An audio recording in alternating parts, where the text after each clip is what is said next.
भाई हमारी दोस्त है इरम अख्तर वो नादिया खान के शो में आई और वहाँ पे उन्होंने दुर्र फ़िशा के बारे में कह दिया कि वो अनप्रोफेशनल है और उस पर बहस छिड़ गई। 2-3 रोज़ से इस पे बात हो रही है और लोग जो हैं इरम अख्तर के अगेंस्ट हो गए हैं कि कैसे उसने दुर्र फ़िशा को गलत कह दिया। अब मैं यहाँ पे कुछ चीज़ें आपके साथ शेयर करूँगी कि एक ड्रामा जो है उसमें आर्टिस्ट होते हैं जब वो बन रहा होता है, तो अगर आर्टिस्ट डेट्स ना दे या अगर वो सेट पे ना आए तो ये किसकी रिस्पॉन्सिबिलिटी और ये किस तरह से होता है। और आया इरम अख्तर बिल्कुल ठीक थी क्या? वाकई दुर्र फ़िशा नॉन प्रोफेशनल है? ये मैं आपको बताती हूँ सारी चीज़ें। सबसे पहले इरम अख्तर से नादिया खान ने पूछा और उनके होस्ट ने, क्योंकि वो इस किस्म के सवालात पूछते हैं जिससे कंट्रोवर्सी बने और फिर जो उनकी रील है वो वायरल जाए। तो पूछा कि भाई बताएं सावल यार पिया के हवाले से, तो उन्होंने कहा कि सब कुछ अच्छा था, प्रोजेक्ट अच्छा रहा, लेकिन बहुत ज़्यादा डिले हुआ। 40-50 दिन एक ड्रामे की शूट होती है और वो साल से ऊपर चली गई और उसकी वजह हमारे जो न्यू कमर्स हैं मेन लीड उनकी अनप्रोफेशनलिज्म है। अच्छा, फिर वो समझ आ गया कि जी दुर्र फ़िशा के बारे में बात कर रहे हैं, तो उस पर बड़ी बहस छिड़ गई। उन्होंने कहा कि जी टाइम पे नहीं आते थे, डेट्स बेसिकली नहीं देते थे। अब ये बात जंगल की आग की तरह फैली और उस पर सबसे पहले तो जो है सेवंथ स्काई एंटरटेनमेंट ने खुद जो है इस बात की तरदीद की और वो आए और उन्होंने एक मैसेज लिखा और कहा कि ऐसा बिल्कुल भी नहीं है। दुर्र फ़िशा जो है वो बहुत हार्ड वर्किंग है और बहुत ज़्यादा कमिटेड है और लोगों को अंदाज़ा नहीं होता कि कितनी मेहनत होती है। कुछ चीज़ें विजिबल नहीं होती जो एक आर्टिस्ट मेहनत करता है एक प्रोजेक्ट के पीछे। और जो दूसरे हमारी ये जो शोबिस के अदाकार हैं इनको दूसरों की रिस्पेक्ट करनी चाहिए और इस किस्म की जो कमेंट्री ये लोग कर रहे होते हैं, स्टेटमेंट्स दे रहे होते हैं एक दूसरे के बारे में, उससे गुरेज करना चाहिए। और फिर दानिश नवाज डायरेक्टर थे, उन्होंने भी इसके हवाले से कहा कि ऐसा नहीं है, दुर्र फ़िशा बहुत प्रोफेशनल है, उसके साथ काम करके बहुत मज़ा आया और बहुत ज़्यादा कमिटेड है और बिल्कुल जो उसके बारे में ये बात की जा रही है वो ठीक नहीं है। जो प्रोजेक्ट की हेड थी मैरी, उन्होंने भी कहा कि ये बात बेबुनियाद है, बिल्कुल ऐसा कुछ भी नहीं था जैसा इरम ने कहा। दुर्र फ़िशा बहुत कमिटेड है, बहुत प्रोफेशनल है और बहुत अच्छा काम करती है। भाई जब प्रोड्यूसर, डायरेक्टर, प्रोजेक्ट हेड तारीफ़ें कर रहे हैं तो फिर आप क्या ही कर सकते हैं। तो दुर्र फ़िशा के हवाले से जब भी मेरी किसी से बात हुई है फील्ड में, सबने तारीफ़ की है कि शी इज़ वेरी प्रोफेशनल। जब वो सेट पर होती है वो टाइम पर आती है और वो उसका सारी कंसंट्रेशन काम पर होती है और वो बहुत दिल लगा के काम करती है और वो नहीं तंग करती है। तो मैंने भी कभी नहीं सुना दुर्र फ़िशा के बारे में ऐसी कोई भी बात। दुर्र फ़िशा के शुरू के जो प्रोड्यूसर्स हैं उन्होंने मुझे ये बात बताई और is my best friend. Iram Akhtar ने ये बात कर दी, पता नहीं क्यों की, नहीं करनी चाहिए थी। देखें बस बात करने का तरीका होता है। थोड़ा सा इरम रूड हो गई तो वो बात करने का अंदाज ऐसा हो गया जैसे कि बहुत ही नेगेटिव लोगों ने उसको ले लिया। और यहाँ पे मैं आपको बताऊं कि देखिए सबसे पहले बनता है स्क्रिप्ट आते हैं, प्रोडक्शन हाउस जो है वो स्क्रिप्ट चैनल को दिखाता है, चैनल को समझ आता है तो वो उसको अप्रूव करता है, लेकिन उस वक्त लॉक होते हैं आपके एक्टर्स। ये डिसाइड होता है कि जी जो मेन लीड के रोल्स हैं ये कौन करेगा। फिर प्रोडक्शन हाउस और जो चैनल होता है वो मिलके डिसाइड करते हैं। चैनल यूजुअली बताता है कि आप इसको कास्ट करें, आप उसको कास्ट करें, मतलब पर्सनल लाइकिंग इसमें बहुत ज़्यादा होती है। फिर वो जो प्रोजेक्ट है वो सेट पे जाता है, शूट होता है, पहले पायलट होता है, पायलट यूजुअली फर्स्ट एपिसोड होती है, पहली की 2। फिर उसमें देख लेते हैं कि जी किस तरह वो पायलट अगर चैनल को समझ आ जाता है तो वो अप्रूव हो जाता है, वरना फिर दोबारा से वो रीशूट होता है चेंजेस के साथ। खैर फिर बेसिकली अब जब ये पूरी प्रोडक्शन हाउस की एक टीम होती है, अब उसकी रिस्पॉन्सिबिलिटी होती है कि किस तरह वो डेट्स लेता है। अब इतने सारे आर्टिस्ट हैं, बहुत सारे ऐसे हैं जिनके कंबाइन सीन्स होते हैं और साथ करने होते हैं। अब वो सारे आर्टिस्ट मुख्तलिफ जगहों पे मुख्तलिफ प्रोजेक्ट्स कर रहे हैं, उनकी कमिटमेंट है, तो उनसे डेट लेना यानी कि वो सब एक डेट पर मौजूद हों क्योंकि उनके सीन साथ में है, तो वो बड़ा मुश्किल हो जाता है। वो फिर प्रोडक्शन टीम मैनेज करती है, सबसे डेट्स लेती है, उन डेट्स को मैच करती है। अब वो कभी किसी की करती हैं, कभी किसी की नहीं करती हैं। और फिर बहुत बड़ा मसला ये होता है कि लोकेशन जिस जगह पे शूट हो रही है वो बहुत महंगी होती है, तो फिर सबकी आर्टिस्टों की भी डेट्स लेना और फिर वो जो लोकेशन है उसकी भी डेट लेना, इन सबको मैच करती है और फिर वो लॉक कर देती है। तो कोई भी आगे पीछे होता है तो प्रोडक्शन की जो टीम होती है, प्रोडक्शन हाउस, उसको बड़ा लॉस हो जाता है। जो कमिटमेंट होती है वो कमिटमेंट होती है।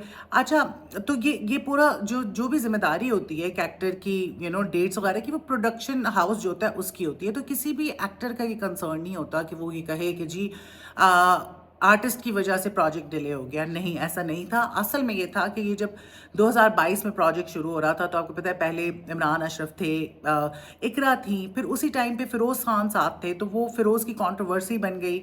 उनकी जो एक्स वाइफ थी वो आ गई कि जी उसने मुझे फिज़िकली अब्यूज़ किया है, तो लोग उसके बड़े अगेंस्ट हो गए। सबने काफ़ी उस पर बात भी की और लोग हट गए फ़िरोज़ खान से, प्रोजेक्ट छोड़ दिया, और इकरा ने भी इसी वजह से ये प्रोजेक्ट जो है करने से मना कर दिया। अब उसके बाद जो है वो बड़ा मसला बन गया, वो चलते रहे मामलात, वो करते करते करते डेट्स नहीं मिल रही थी, और फिर जाके जो है दुर फ़िशा को उन्होंने उसकी जगह कास्ट किया। तो अब दुर फ़िशा ने उस वक़्त साफ-साफ बता दिया कि भई मेरे ये काम चल रहे हैं, ये प्रोजेक्ट्स हैं, तो मेरे पास ये डेट्स मौजूद होंगी, तो मैं इस पे कर सकती हूँ। तो दुर फ़िशा ने ये चीज़ क्लियर कर दी थी। तो बस फिर वो शूट्स वग़ैरह जो है वो उनकी चलती रहीं उसी हिसाब से जो अवेलेबिलिटी थी दुर फ़िशा की। और दुर फ़िशा के साथ जो लड़का था, मैं उसका नाम भूल गई हूँ। खैर, मैं यहाँ पे उसकी तस्वीर लगा दूँगी, आई हैव टोटली फॉरगॉटन।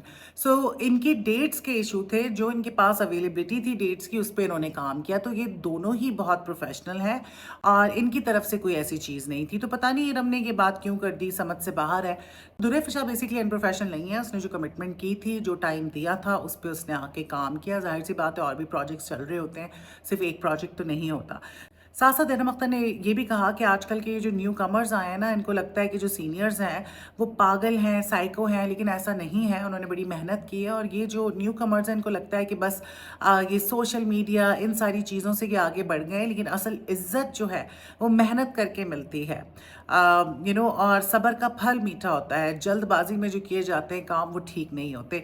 और इरम अख्तर से सहीफ़ा जब्बार के हवाले से भी बात हुई और पूछा गया कि जी उनके कपड़ों के हवाले से, और बड़े मज़े ले लेके वो जो नादिया खान के साथ लड़का बैठा हुआ है ना, ऐसे सवालात पूछता है कि कोई बात बने, मतलब कोई बात निकले और वो वायरल हो। मतलब ये ज़रा तरीके से करते हैं नादिया खान और वो जो उसके साथ एंकर बैठा हुआ है, लेकिन ये भी वही काम करते हैं कि जी वायरल जाने के लिए ऐसी बातें करो कि जिससे हमारी क्लिप्स वायरल हों।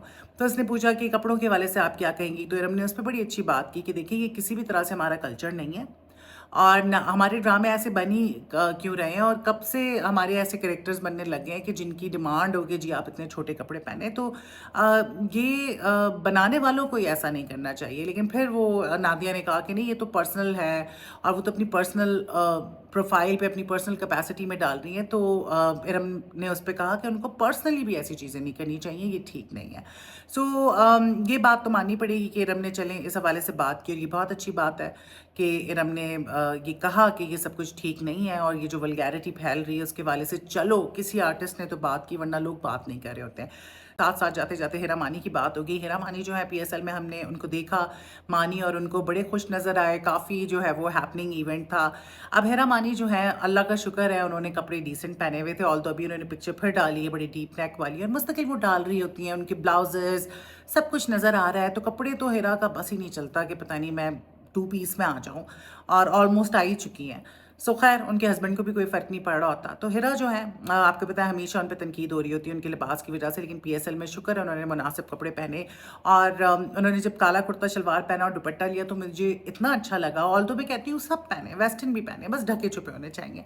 लेकिन जब इस तरह के इवेंट्स होते हैं ना जहाँ पे आप पाकिस्तान को रिप्रेजेंट कर रहे हैं, वहाँ पे मुझे लगता है कि आपको अपने कल्चरल लिबास पहनने चाहिए। तो हिरा ने जो है वो कुर्ता शलवार पहना था, ना आई वाज लाइक देखो कितनी डिसेंट लग रही है। तो ऐसे कपड़े पहनने चाहिए हमारी जो टीवी आर्टिस्ट हैं उनको, और एक एग्जांपल सेट करनी चाहिए, अपने कल्चर को प्रमोट करना चाहिए। आप देखें ना इंडिया में कितना वो साड़ियाँ पहनते हैं, इस तरह की चीज़ें पहनते हैं, जबकि वेस्टर्न भी पहनते हैं, लेकिन अपनी कल्चरल चीज़ों को वो ऐसे मौक़ों पे लाजमी जो है वो दिखाते हैं। लेकिन हिरा ने बीच में एक स्कर्ट था या शॉर्ट था, उसमें लेगिंग्स पहन के टाइट्स पहन के हिरा आ गई, और लोग जो है ना उनका बड़ा मजाक उड़ा रहे थे कि ये हिरा ने क्या पहना है। आपको याद होगा कि जब फैशन आया लेगिंग्स का और ये टाइट्स का, कुछ तो बिल्कुल स्किन कलर की होती थी, वो कितना वाहियात लगता था। लड़कियां कुर्तों के नीचे वो पहनती थी और लगता था कुछ पहना हुआ ही नहीं है। तो ये जो टाइट्स होती हैं और लेगिंग्स होती हैं, ये भी बहुत वाहियात लगती हैं, आपकी एक एक चीज़ नज़र आ रही होती है। सो मेरे ख्याल से ऐसे फजूल के कपड़ों से गुरेज करना चाहिए। और ओवरऑल लुक ही बहुत अजीब सा लग रहा था हिरा का। मतलब बाकी दोनों दफ़ा हिरा ने बड़े अच्छे कपड़े पहने हुए थे, लेकिन वो जो पता नहीं किसने हिरा को मशवरा दिया था कि ये चढ़ा कर आ जाओ, तो वो वाक़ई बहुत बुरा लग रहा था और उस पे जो है ट्रोलिंग हुई तो बिल्कुल ठीक हुई, अच्छा नहीं लग रहा था। बड़े ही पता नहीं कौन इनको मशवरे देता है ये कपड़े पहनने के लिए, समझ से बाहर है मेरे। सो ये थी कुछ अपडेट्स, मैंने सोचा आपके साथ शेयर करूँ, फिर मुलाकात होती है। अल्लाह हाफ़िज़।